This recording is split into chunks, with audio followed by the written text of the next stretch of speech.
ဒုတိယဟာတည်ခြင်းတရားကိုလက်တကမ်းကောင်မှမြင်နေရပြီဆိုရင်ဘာတွေရေးကြီးဆုံးဖြစ်လာမလဲ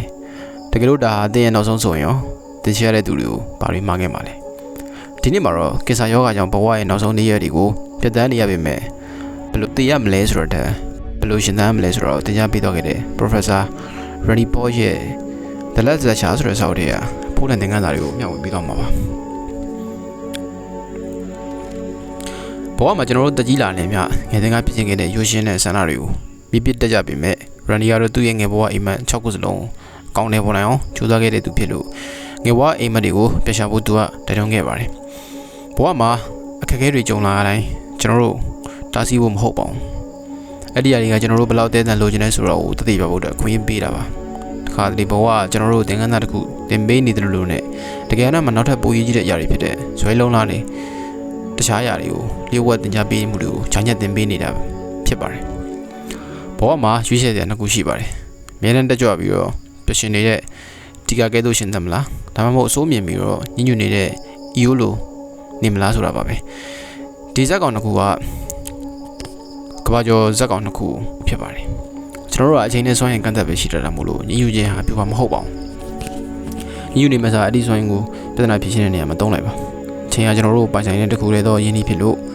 အချိန်ကိုငွေလိုစီမံပြီးတော့ငွေထပ်ပို့ပြီးတန်ဖိုးထပ်စနစ်တကျသုံးစွဲရပါမယ်ကျေးဇူးတင်တဲ့ခြင်းဟာရိုးရှင်းဆုံးနဲ့ထိရောက်ဆုံးလူမှုဆက်ဆံရေးဖြစ်ပြီးတော့သူတစ်ဖက်လက်နဲ့ရေးတဲ့ကျေးဇူးတင်တာတွေကလူတယောက်ရဲ့နှလုံးသားကိုထိချစေတဲ့အတွက်ကျေးဇူးတင်လို့ရဲ့စွမ်းအားတွေကိုမြင်မထားသင့်ပါဘူး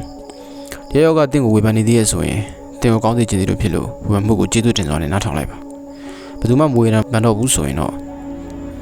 တင်ကိုသူတို့လွတ်လိုက်ပြီးလို့မှတ်လိုက်ပါယူသွားမှုအရေးရှိမှအောင်မြင်မှုကိုပေးပြီးတော့မှန်တရားကိုပြောခြင်းဟာလည်းကိုယ့်ကိုယ်ယုံကြည်မှုကိုတိုးစီတာကြောင့်မှန်တရားကိုမြင်လို့ရပါမယ်လူတိုင်းမှာကောင်းတဲ့ဆိုတွင်တဲနေတာမို့လို့ဘယ်လောက်ပဲဆိုတဲ့သူဖြစ်ပါစေသူရဲ့အကောင်းဆုံးချက်ကို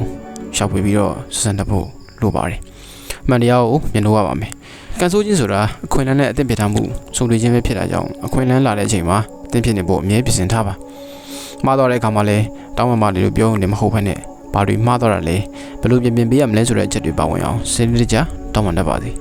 ဘဝမှာအောင်မြင်ဖို့အတွက်လုံခြုံသောမှုထက်ပိုကောင်းတဲ့ဖြစ်လန်းဆိုတာမရှိပါဘူး Randy Paul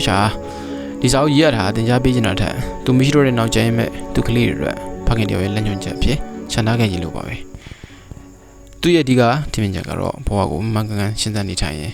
အိမ်မက်တွေကအသက်စီအလိုလိုရောက်လာလိမ့်မယ်ဆိုတာပါပဲတရှိမှာပိတ်နေတဲ့အုံနေရကြီးဟာတင်ကိုတားဆီးနေရလားဒါမှမဟုတ်တင်ရဲ့ဆရာထက်သမှုအဆက်သက်နေရလားတင်ရောခုချိန်မှာဒီကလိုပြောရှင်စွာရှင်းသန်နေရလားတင်ဘဝရဲ့နောက်ဆုံးလက်ချအဖြစ်ဘယ်လိုသင်ခန်းစာမျိုးတွေလူတွေကိုပေးခြင်းပါတယ်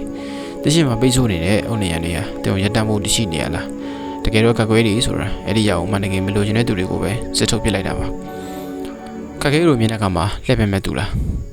ဒါမှမဟုတ်အဲ့ဒီနိုင်ရံတွေကိုကြွတ်တက်ပြီးတော့တင်ဘယ်လောက်ထိဇေယျတက်တန်လဲဆိုတော့ကိုပြမဲ့သူလားတရားနေစဉ်ဘဝမှာတီကာတယောက်လို့တကြွနေသလားဒါမှမဟုတ် EO လို့ပဲညှဉ်းညွတ်နေရလားကျွန်တော်တို့အားလုံးအချင်းကကန့်သက်နေရှိတာပါဈေးတက်ကြပြီးညှဉ်းညွတ်နေုံနဲ့ဘာမှဖြစ်မလာပါဘူးအဲ့ဒီစကွန်အားတွေစုပြီးတော့ပျော်ရွှင်အောင်နေထိုင်ခြင်းကသာတင်ဘဝကိုပိုပြီးတမိုးရှိစီမှာမဟုတ်လားဒီလိုတင်ဟာတင်ဘဝရဲ့နောက်ဆုံးတဖြစ်ခဲ့မယ်ဆိုလို့ရှိရင်တင်ချရတဲ့လူတွေဘယ်လိုစကားမျိုးတွေကိုခြံထားခဲ့ခြင်းပါတယ်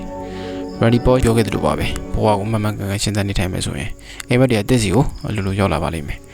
ဒီကျင်းတရားကိုကြောင်းရွံ့နေမယ်ဆိုတာလက်ရှိရထားတဲ့အချိန်တိုင်းကိုဒီပဲရှိရှိတုံးချလိုက်ဖို့တင်စင်သင့်ဖြစ်ပြီလား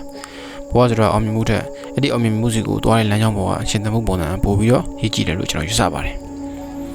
Randy ရဲ့စာအုပ်ကကျွန်တော်တို့အဲ့ဒီမှန်တရားကိုပြန်လည်သတိပေးလိုက်တာပါပဲကျွန်တော်တို့တွေကတစ်ခါတလေအောင်မြင်မှုကိုတက်တန်လိုက်ရှာနေနေဘဝရဲ့အနှစ်သာရဖြစ်တဲ့ရှင်းသန်ခြင်းကိုမိနေတတ်ကြပါတယ်ဒီစာအုပ်ကကျွန်တော်တို့ကိုမိပင်ပေါ်ပြန်ဆွဲချပေးပြီးတော့ဒီနေ့မှရှိတဲ့သူတွေကိုချက်ဖို့ကျေးဇူးတင်မှုနဲ့ကိုယ့်အိမ်မက်တွေကိုမဆုံးလို့ခွန်အားတွေပေးစမ်းနိုင်ပါတယ်ဘဝဆိုတာအချိန်ပိုင်းကြားတစ်ခုဖြစ်လို့အဲ့ဒီအချိန်တွေကိုဘယ်လိုနဲ့တရားရရှိရှင်းသန်မလဲဆိုတာကသာဒီကကြားလာပါတယ်အလုံးကျေးဇူးတင်ပါတယ်